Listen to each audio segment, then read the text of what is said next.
বৃহস্পতি গ্রহ এতটাই বড় যে এর ভিতর চাইলে আপনি একটা নয় দুইটা নয় পুরো 1000টি পৃথিবী অনায়াসে রাখতে পারবেন।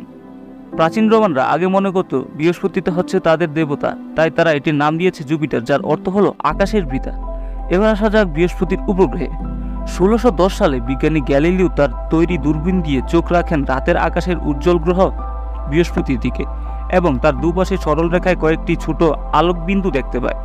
গ্যালিলিও আলোকবিন্দুকে প্রথমে বাঁ পাশে দেখতে পায়, কিন্তু পরের দিন আরও অবাক হয়ে খেয়াল করলেন এবার 3টি নক্ষত্র চলে এসেছে ডান দিকে। এটা থেকে বিজ্ঞানী গ্যালিলিও কিছুটা বোকা হয়ে যায় এবং তার পরের রাতে দেখতে পাই নক্ষত্র দুটি বামে চলে এসেছে আর একটি নক্ষত্র উদয়। পরের 2 রাত তিনি ভালো করে নজর দিয়ে বুঝতে পারলেন এগুলি বৃহস্পতির উপগ্রহ। তবে পরবর্তীতে আরও অনেক উপগ্রহ পাওয়া যায় বৃহস্পতির, এখন পর্যন্ত তার সংখ্যা 95টির মতো।